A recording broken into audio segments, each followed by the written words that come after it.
أعوذ بالله من الشيطان الرجيم. بسم الله الرحمن الرحيم. رب اشرح لي صدري ويسر لي أمري واحلل عقدة من لساني يفقهوا قولي. د سورة بقرة آیت نمبر بوایو 257. بسم الله الرحمن الرحيم. الله تعالی چې دی ولی الذین دوست د حق خلکو آمنو چې ایمان راوړی دی یخرجوهم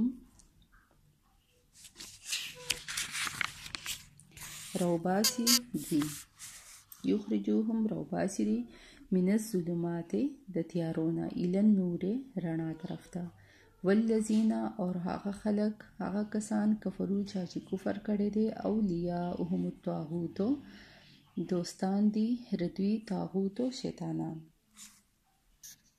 یخرجونهم شروباسی دوی الی النور من النور درنانا یخرجونهم شروباسی دوی من النور درنانا الی الظلمات تیاروتا اولئک دغه خلق اصحاب النار دوزخیان دی ملګری د اور دی هم فیها خالدون هم دوی فیها پدې کې خالدون همیشه به اوسیږي.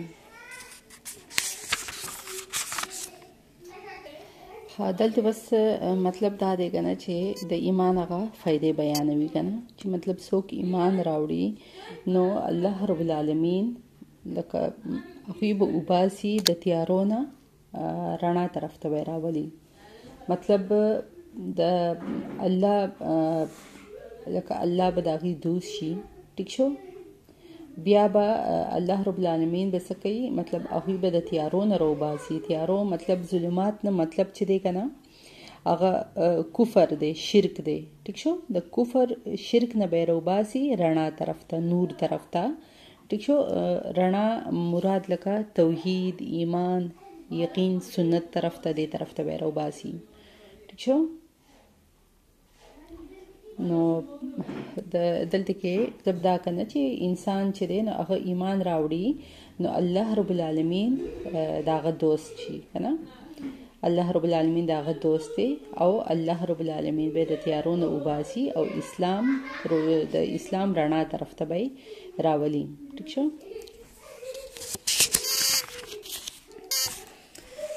والذین کفروا او هغه کسان چې کفر کړی دی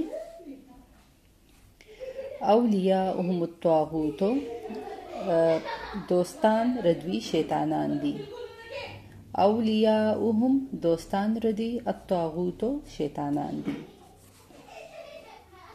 یخرجونهم چې راوباسي به دوی لره من النور درنانا الی الظلمات الی طرف ته ظلمات تیارو طرف ته. نو دلته مطلب کنه کم کسان چې لکه څوک چې کفر وکړي نو د هغوی دوست څوک دی د هغوی دوست شیطان دی. ټیک شو. شیطان د هغوی دوست جوړ شي. مطلب دوی د توحید د ایمان د رڼا نه چې دی وباسي او تیارو طرف ته د کفر او شرک لکه د هغې تیارو طرف ته یې څه کي بوځي.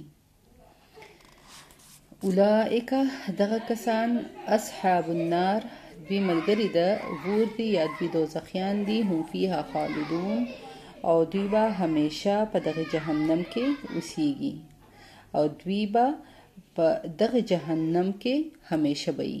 هم فیها خالدون همیشه اوسیدونکي به وي د دغه جهنم. صدق الله العظیم. فی امان الله.